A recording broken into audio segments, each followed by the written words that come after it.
Olá, bem-vindos à nossa análise de hoje.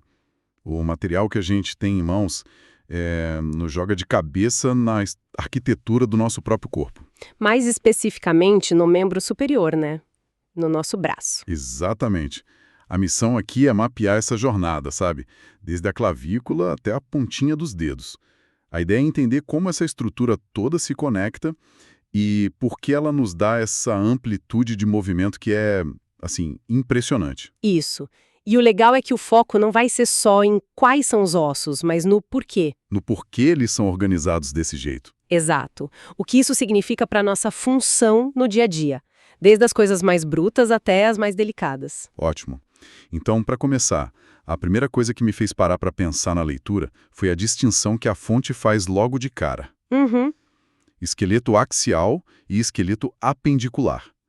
Acho que a gente precisa, antes de mais nada, deixar esses dois conceitos bem claros. Com certeza. É a base de tudo. O esqueleto axial é, o nosso eixo central, a nossa estrutura principal. A coluna, as costelas, essa parte do meio? Isso.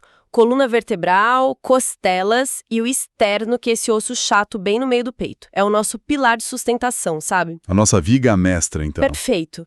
E o apendicular é tudo que está literalmente pendurado nesse eixo. Os apêndices. Exato. Os braços e as pernas. O esqueleto apendicular superior é o que a gente vai ver hoje, todo o conjunto do ombro e do braço. E o inferior, é o quadril e as pernas. Certo. E foi exatamente aqui que eu li uma coisa que, nossa... Que te fez parar, né? Totalmente.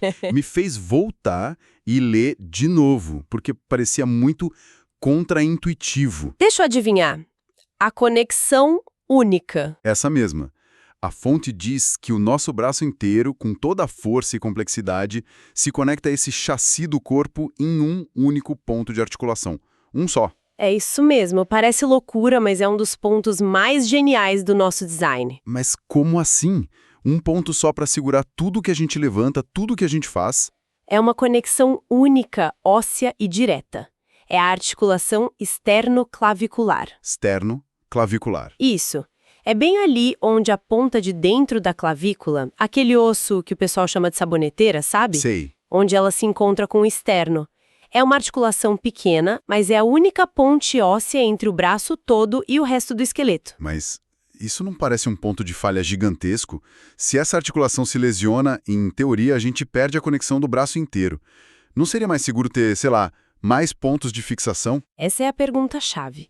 E a resposta mostra uma decisão da evolução. Se a gente tivesse múltiplos pontos de ancoragem, ganharíamos em estabilidade, claro. O braço seria bem mais rígido. Como a perna no quadril, talvez. Exatamente como a perna no quadril. Mas o que a gente perderia? Mobilidade? Toda a mobilidade. A vasta gama de movimentos que o nosso ombro faz. Então a evolução priorizou a mobilidade sobre a rigidez. Essa pequena articulação é a prova de que, para nós, valia mais poder alcançar, explorar e manipular o mundo. Entendi. É uma troca. A gente abre mão de um pouco de segurança estrutural para ganhar uma liberdade imensa de movimento. E, a partir daí, dessa única dobradiça, a estrutura se expande, né? Isso. A fonte nos leva da clavícula para o resto do ombro, que envolve mais dois ossos muito importantes, a escápula e o húmero. A escápula, que muita gente conhece como omoplata, aquele osso grande, triangular, que fica nas costas. E o legal é que ela também não é fixa. Ela meio que desliza sobre as costelas. Adicionando ainda mais movimento. Exato. E nela se conecta o húmero, que é o osso longo do braço. O único osso entre o ombro e o cotovelo. E a junção dos dois é a famosa articulação do ombro. É aqui que a mágica acontece de verdade, né? É o palco principal, a articulação glenohumeral. A fonte descreve como uma articulação bola e soquete. Bola e soquete. É. A bola é a cabeça do húmero, que é bem redondinha. E o soquete é uma cavidade bem rasa na escápula, a cavidade glenoide. Para ter uma imagem mais clara, pensa num taco de golfe apoiado naquele suporte de borracha. O T. Isso. A bola do taco é a cabeça do húmero. E o T é a cavidade da escápula. O encaixe é bem raso. Espera aí, essa analogia do taco de golfe me deixou mais preocupado ainda. Se o encaixe é tão raso, o que impede o nosso braço de simplesmente se soltar? de deslocar o tempo todo. E ele se soltaria se dependesse só dos ossos. Ah, bom. É aí que entra o resto da história. Uma rede complexa de músculos, tendões e ligamentos que envolve essa junta, o famoso manguito rotador. Certo. Eles funcionam como cabos de sustentação, mantendo a bola do húmero pressionada contra esse soquete raso. Então, de novo, é um design que aposta na mobilidade, mas que depende muito de um sistema de suporte sofisticado. É uma engenharia impressionante. Mas essa liberdade toda não adiantaria muito se o resto do braço fosse uma haste rígida. Como o corpo resolveu o próximo desafio, lá no cotovelo? O cotovelo adiciona outra camada de genialidade. Nele, o húmero não se conecta com um, mas com dois ossos que correm em paralelo no antebraço. O rádio e a una. Exatamente. E por que essa complicação? Dois ossos em vez de um só. Pensa no seguinte: sem essa dupla, a nossa mão estaria travada na mesma posição, igual ao nosso pé. Ah, A capacidade de simplesmente virar a palma da mão para cima ou para baixo, esse movimento depende totalmente de termos dois ossos ali. A una fica mais fixa e o rádio gira sobre ela. é isso que permite a gente girar uma chave de fenda, uma maçaneta. Ou levar comida à boca sem derrubar. É esse movimento de pronação e supinação, uma solução elegantíssima para um problema que a gente nem para pensar que existe. Que incrível! E para diferenciar, tem algum truque? Tem. Pensa que a antena do rádio fica para cima. O rádio está sempre do lado do polegar, que é a nossa antena da mão. A una fica do lado do dedo mínimo. Quando chegamos no punho e na mão, a fonte mostra uma quantidade de detalhes. É impressionante. Dá para entender por que profissionais da saúde passam tanto tempo dominando isso. É um quebra-cabeça. Totalmente. E não é só memorizar os nomes, né? É entender a relação mecânica entre dezenas de peças minúsculas. A preparação para provas, para residência, exige muita prática. Muita questão para fixar cada detalhe. Falando em dominar o assunto, para quem está justamente nessa jornada de estudos, a gente percebe como um material desse tipo é denso. É aqui que uma boa ferramenta faz toda a diferença. Com certeza. Se você é estudante e quer se preparar de verdade, entra agora em medcobe.com.br, baixa o app e aproveita o maior banco de questões do Brasil com provas anteriores de todas as instituições, questões comentadas, resumos práticos, aulas completas e flashcards prontos para revisar onde quiser. É o jeito de transformar essa complexidade toda em conhecimento sólido. Exato. Bom, depois dessa dica valiosa, vamos mergulhar de vez nessa complexidade da mão. Vamos lá. Ok. Então, a mão.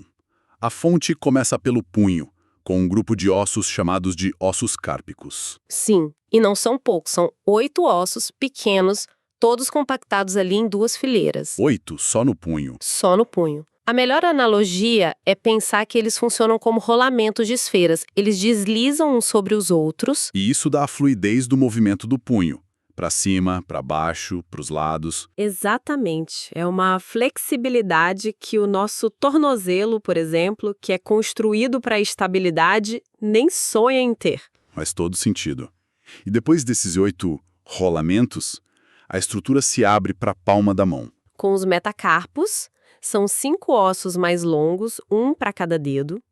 Eles formam um chassi da palma da mão e são a ponte entre a base flexível do punho e a ferramenta de precisão que são os nossos dedos. E, finalmente, a ponta da lança, os dedos, feitos de ossos ainda menores, as falanges. E aqui a fonte nos dá aquele detalhe específico que muda tudo. Os dedos do indicador ao mínimo, ou seja, do 2 ao 5, têm 3 falanges cada.